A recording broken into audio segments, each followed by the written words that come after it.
Talk about this now, my friends. It's engaged quite a few of you online. You're going to have your say in a bit. We're going to tell you what we're talking about. It's called the baby blackout. What is it? More parents are opting to keep their babies, their toddlers, their kids off social media. They say it's too much of a permanent footprint. A lot of us, if you think about the pictures you took or the stuff you did, embarrassing videos, photos as a kid, that you maybe are okay with them sharing at your wedding. You always talk about bribing the kids at a wedding or something, but that's your intimate family members and you know, social circle of friends.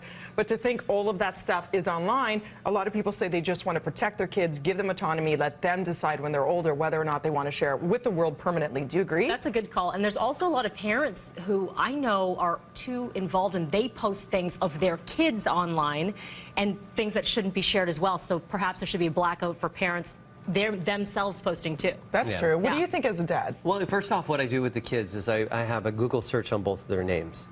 So what happens is anytime that their name's posted online anywhere, I get a notification that day so I can see if anybody's using their name or using their identity. So I make sure I did that. I also registered all their names for web addresses. At the same time, what I do is I think it's great to share with friends and family about our family and about what we're doing and about all the accomplishments that my son's done. I'm proud of him. I'm proud of both of him and Matheson. But I'm also scared and afraid about what people will do. And how they'll use exposure, that. But I think this is a part of what's happening right now in terms of the content revolution, I would call it.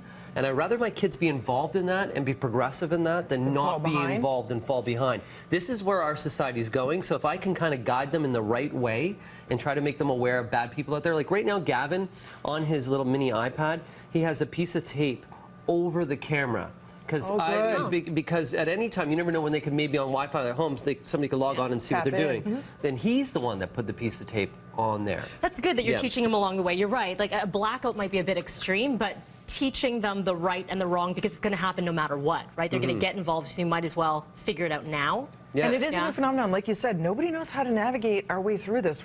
This is all new. I mean, a few years ago, we didn't even have smartphones, right? So we're all trying to figure this out, and I really think it's a tough challenge for you parents to make sure they don't fall behind, but at the same time protect them. And Winston, you're getting a lot of reaction via our social media this morning from parents. Yeah, George and Lori were tweeting us. My wife and I are heavy Twitter and Instagram users and have made a decision not to post any photos of our newborn on social media. Valerie, who's a sports photographer, has made sure to be sensitive about taking photos of their kids. But what's really interesting is a lot of parents are using services like there's an app called Halt that allows parents to monitor anything that's going through social media of their kids, and they get instant alerts similar to the Google services. There was something I had done on City News a few months back with Shauna Hunt about, you know, the different services out there, and I could even put an article together of some of the services where parents can use those resources to monitor what their kids are doing on social media. So, it's definitely an interesting conversation and lots of tweets coming in. Yeah, and information is key and power to allay some of those fears and concerns. So if you could do that for us, Winston, that'll be great. At Winston Sear at BT Toronto for more information on the article he's going to compile.